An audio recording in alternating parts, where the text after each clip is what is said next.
가정의 달을 맞이해서 이번 주와 다음 주는 가정을 주제로 말씀을 선포합니다.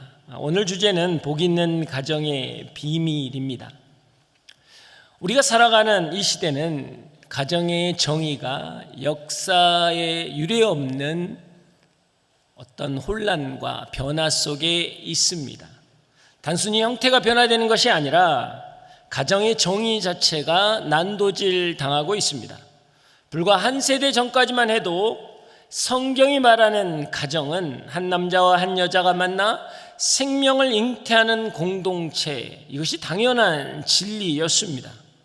그러나 오늘 이 세대는 이 거룩한 정의를 시대적 착오, 시대적 편견이라고 이야기하고 있습니다.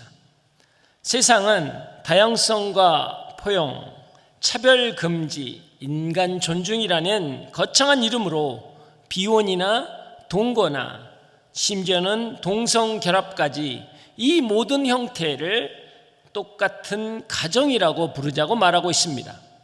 물론 우리는 소외되고 고통받는 영혼들을 긍휼히 여겨야 합니다. 여러분, 그러나 기억하십시오.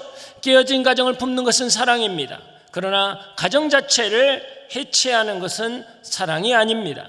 긍휼은 죄인을 품는 것이지만 죄의 기준을 없애는 것은 아닙니다.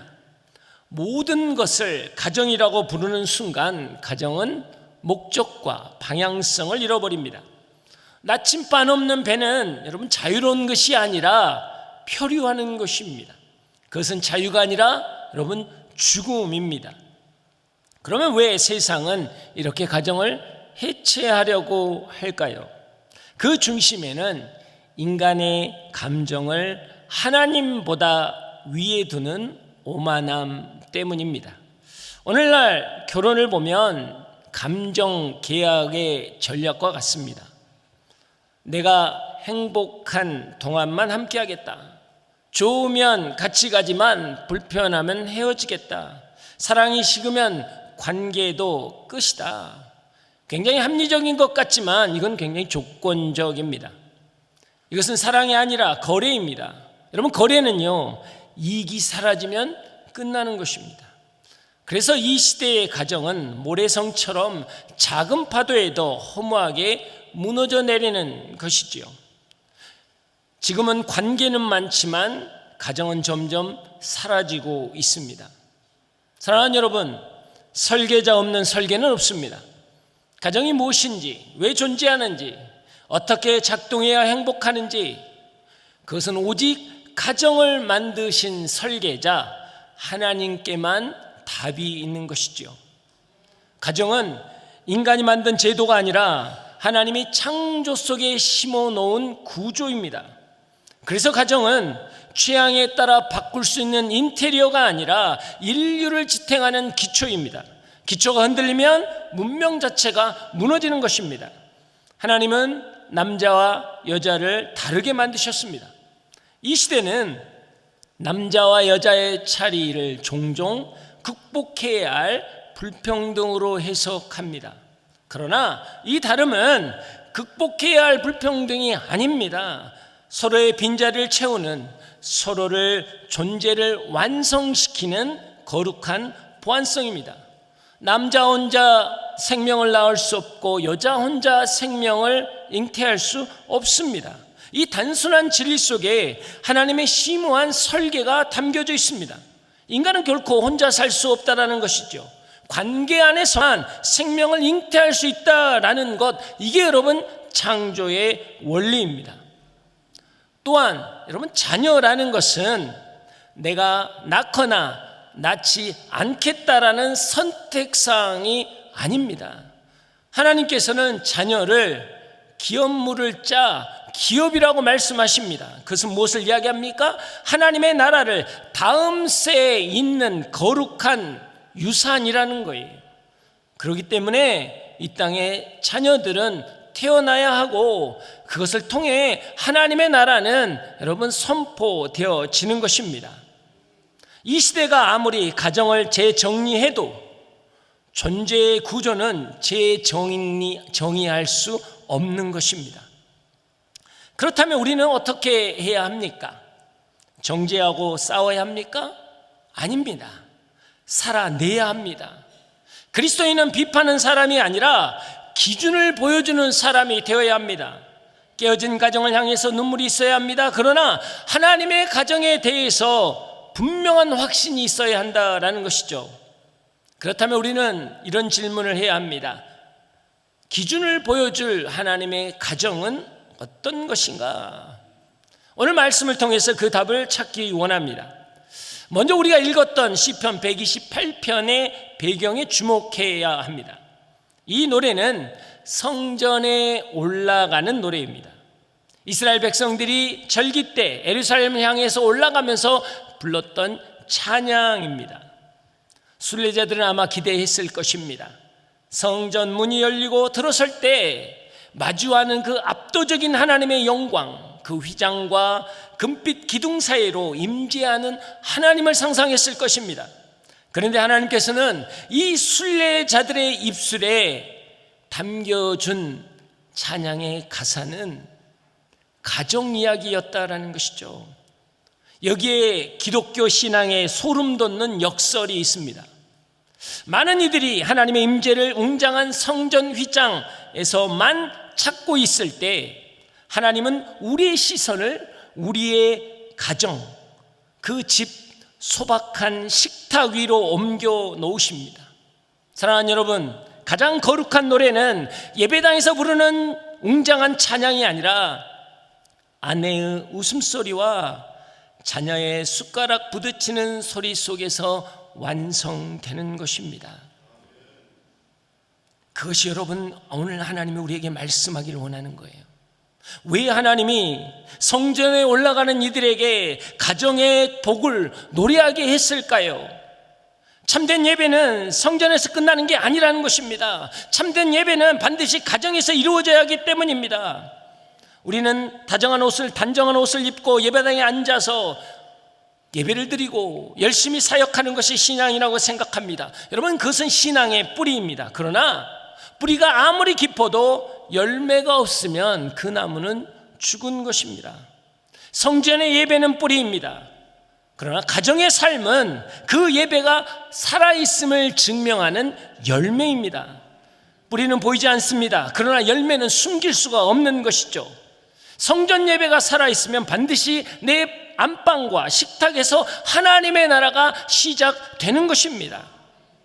여기서 여러분, 성전 예배는 이 예배당에 드리는 예배만을 이야기하는 것이 아닙니다. 하나님의 임재 앞에 서는 것입니다. 말씀을 묵상하고 큐티를 하고 기도하는 것, 이게 여러분 성전 예배라는 것이죠. 여러분이 말씀을 묵상하고 큐티를 하는 이 말씀이 내 안에 살아 역사하시는 것을 점검하는 편은 뭐냐? 내가 가정에서 그 열매를 맺고 있느냐를 보아야 한다라는 것입니다. 오늘 이 시대는 예배는 있지만 가정이 무너지고 있습니다. 그것은 무엇을 뜻합니까? 찬양은 있지만 관계가 깨어졌다라는 거예요. 기도는 있지만 사랑이 흘러가지 않는다라는 것입니다. 예배당에서 찬양이 집에서의 침묵으로 끝난다면 그것은 아직 예배가 완성된 게 아닙니다. 예배당에서 흐르는 눈물이 있는데 가정에서 냉기가 흐른다면 그 예배는 아직 열매를 맺고 있는 게 아니라는 것입니다. 사랑하는 여러분, 오늘 이 순례의 노래를 여러분의 노래가 되기를 주의 이름으로 축복합니다.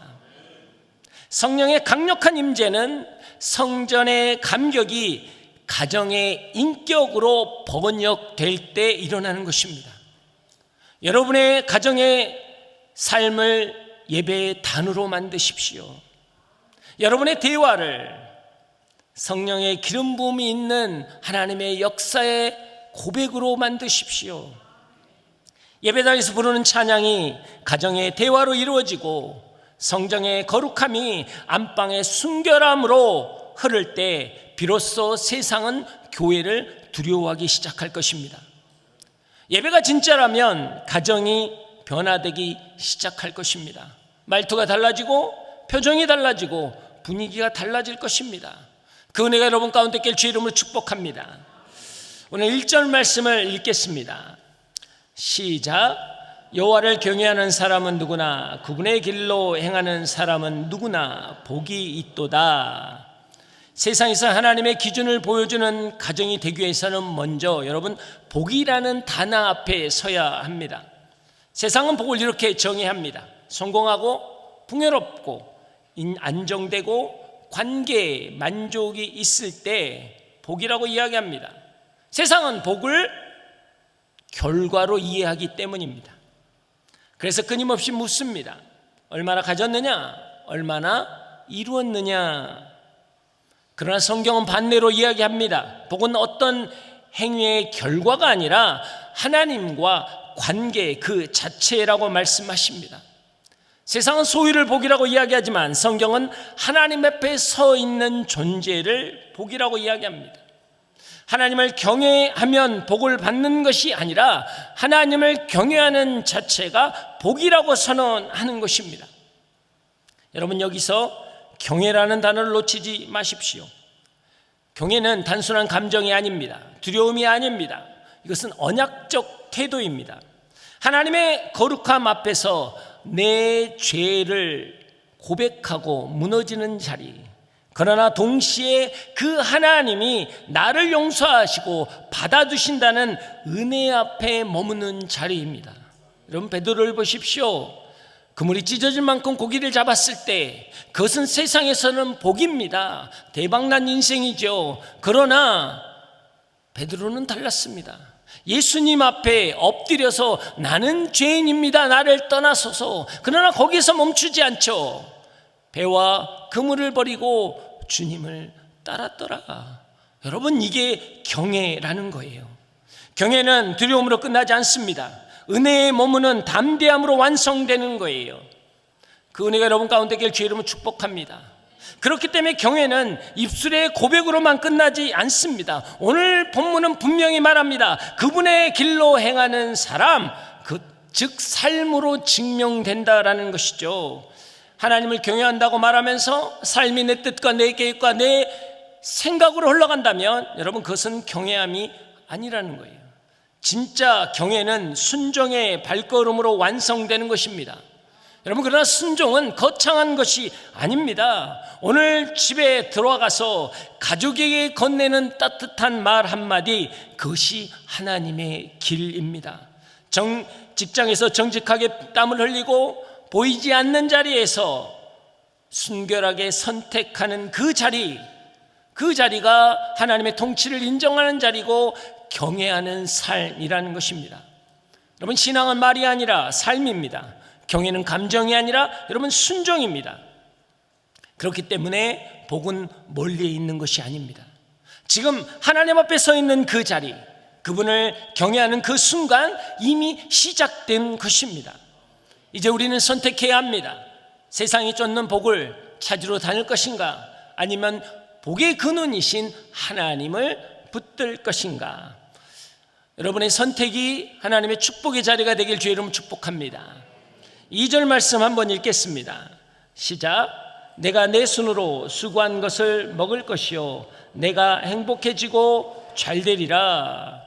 여러분, 이스라엘 과거는요 수고했으나 빼앗기는 역사였습니다. 바벨론 포로 시절 그들은 채찍 아래에서 피땀 흘려 성벽을 쌓았습니다. 그러나 그 성벽은 그들을 가두는 감옥이 되었습니다. 포도원을 가꾸었습니다. 그 향기로운 포도주는 정복자들의 잔을 채울 뿐이었습니다. 땀을 흘리고 수고했으나 연매는 타인의 손에 돌아가는 고통스러운 시간이었죠. 그런데 하나님이 너희가 경외하고 그분의 길을 따르는 자에게는 이런 약속을 말씀하시는 거예요. 내가 너의 손으로 수고하는 것을 먹을 것이다. 여러분, 이것은 단순히 여러분의 노력에 대한 보상을 이야기하는 것이 아닙니다. 내 노동의 결과가 내 가족의 입으로 들어갈 수 있다는 것, 이건 여러분 당연한 게 아니고요, 하나님의 손길이 우리의 가정과 우리의 자신을 지키고 보호하신다라는 임마누엘의 증거라는 것입니다. 여러분, 생각해 보십시오. 지금 전쟁과 기근, 경제적인 어려움, 이 험악한 세상 속에서 내가 수고한 대로 내가 먹을 수 있다는 것, 이건 당연한 게 아니에요. 하나님의 은혜인 거예요. 하나님의 기적인 것입니다. 여러분, 사단은 끊임없이 우리의 수고가 헛되게 하기를 만듭니다. 우리의 직장을 흔들고 우리의 식탁에 평강을 빼앗아 버리는 것이죠. 그때 하나님께서 너희의 수고의 그 손, 너희의 그 수고를 내가 지켜주리라 라고 말씀하시는 거예요. 지극히 평범한 일상 가운데에서도 하나님은 여러분을 보호막치고 계신다라는 것입니다. 이게 바로 성경이 말하고 있는 복이라는 거예요. 우리가 오늘 일상을 살아내고 있다면, 이 일상에서 가족과 함께 식탁의 교제를 가지고 있다면 이것은요, 복받은 인생이라는 거예요. 하나님이 울타리 되어주시고 하나님이 보호막 되어주셔서 하나님이 우리를 지키신다라고 말씀하시는 것이기 때문입니다. 여러분, 그 은혜가 여러분 가운데 길 주의 이름 축복합니다. 여러분, 하나님의 임재는 예배당 안에만 갇혀 있지 않습니다.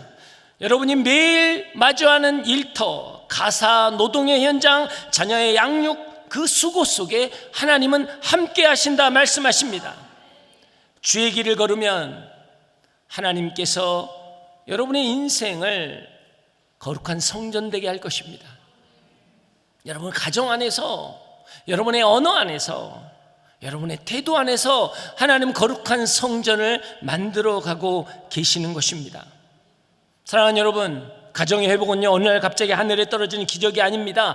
오늘 작은 순종이 쌓여서 내일 거룩한 가정이 만들어지는 것입니다.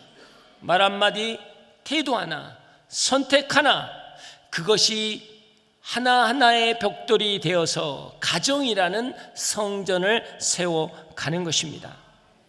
오늘 내가 수고하고 번 것이 오늘 내 가족에게 함께 할 수 있는 시간이 된다면 이것은 은혜입니다. 근데 우리는 이것을 평범함이라고 말하는 것이에요. 이 평범함의 은혜, 이것이 여러분 하나님이 우리에게 다가오시는 복이라는 것입니다. 그 은혜를 깨닫는 여러분이 되시길 주의 이름으로 축복합니다. 3절 말씀 한번 읽겠습니다. 시작. 내 아내는 내 집안 곳곳에서 열매 맺는 포도나무 같겠고 내 자녀들은 올리브 나무들처럼 내 식탁 위에 둘러 앉아 있으리라. 여러분, 여기서 이것은 단순한 비유가 아닙니다. 하나님이 보시는 가정의 본질이 담겨 있습니다. 이스라엘 사람들은 이 비유를 너무나 잘 알고 있습니다. 포도주, 포도나무가 무엇인지를 분명하고 알고 있기 때문입니다. 오늘 성경은 아내를 열매 맺는 포도나무라고 말하고 있습니다. 여러분, 포도나무는요, 기쁨이요, 풍요요, 생명이요, 잔치의 중심입니다. 그렇기 때문에 예수님께서 공생애를 첫 시작했을 때 가나안 혼인잔치에 가서 물을 포도주로 만드셨던 그 말씀이 이 의미를 가지고 있는 것입니다. 그러나 동시에 포도나무는요, 아주 연약합니다. 조금만 환경이 거칠어도 여러분 상하는 겁니다. 조금만 돌봄이 없어도 열매는 잃어버리는 것입니다. 남편이 여호와를 경외하며 주의 길을 걸을 때 아내는 가정에서 성소가 되고 가장 풍성한 기쁜 열매를 맺는 것입니다. 아내의 웃음소리가 사라진 가정은 예배가 멈춘 성전과 같습니다. 할렐루야. 남편들은 집에 돌아가셔서 아내의 얼굴을 꼭 보시기 바랍니다. 웃음이 사라졌으면 여기가 아니고 집에 가서, 웃음이 사라졌으면 예배가 멈춘 겁니다. 오늘 성경이 그 이야기를 하고 있는 것입니다. 또 자녀들은 어린 올리브나무라 부릅니다.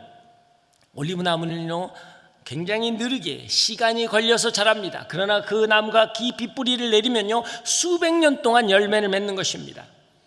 오랜 시간 정성 들여 가꿔야 한다는 뜻이지요. 사랑하는 여러분, 여러분의 자녀들을 성적순으로 매기지 마십시오. 지금의 상황을 가지고 여러분이 낙담하지 마십시오. 우리의 자녀들은 하나님 안에서 믿음의 뿌리를 내릴 때 다음 세대도 흘러갈 하나님의 언약의 통로가 될 것입니다. 그 은혜가 여러분 가운데 계실 주의 이름 축복합니다. 그런데 여기에서 중요한 건 이 모든 장면이 어디서 나오냐? 오늘 성경은 내 집 곳곳에서라는 거예요. 집안 안에서 나왔다라는 것이죠. 하나님 나라는 몰래 있는 것이 아닙니다.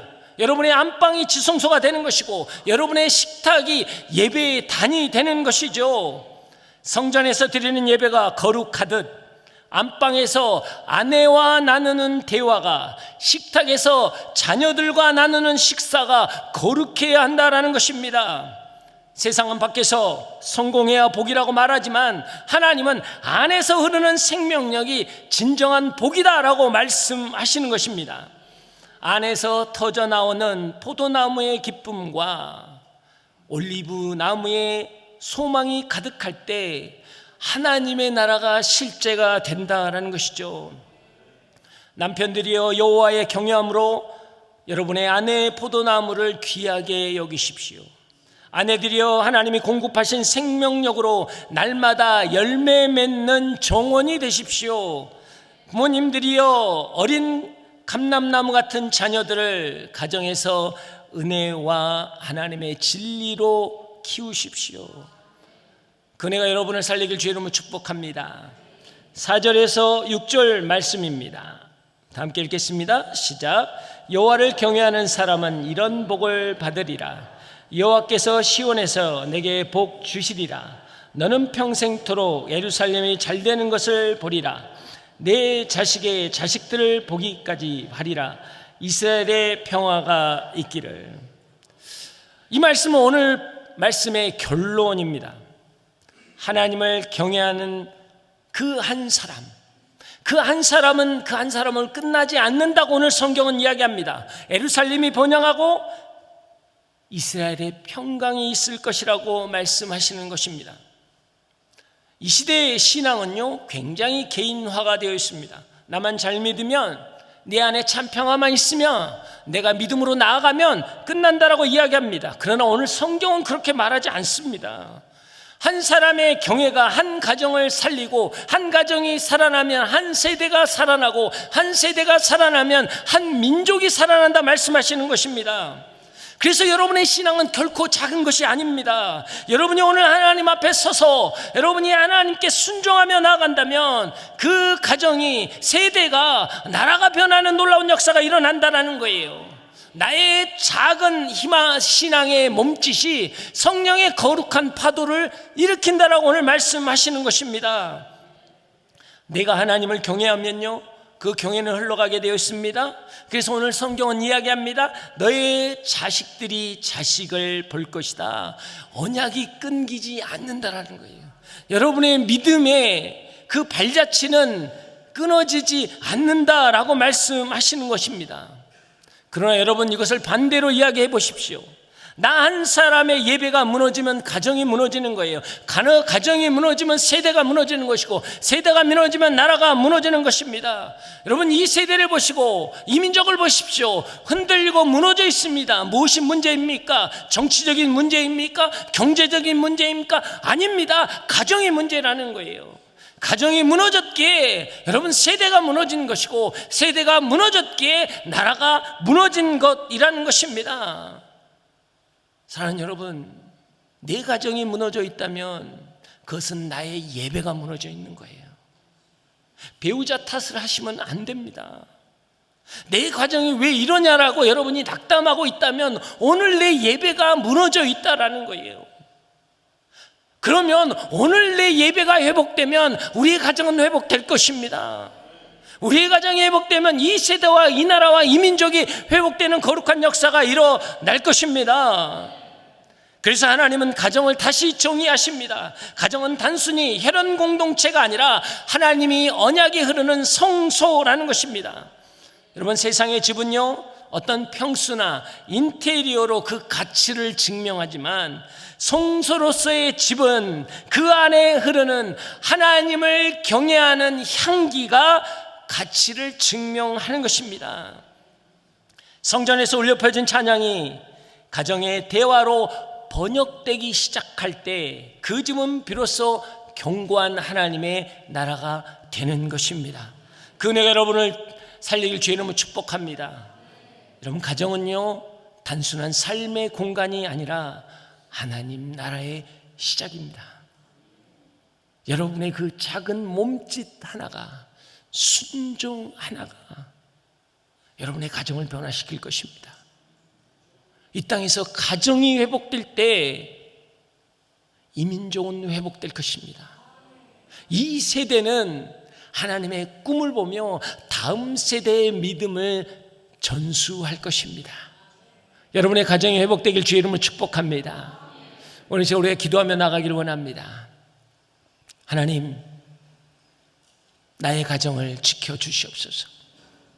그러기 위해서 내가 먼저 서기를 원합니다. 내가 먼저 회복되기를 원합니다. 하나님을 바라보며 나아가는 자 되게 하여 주시옵소서.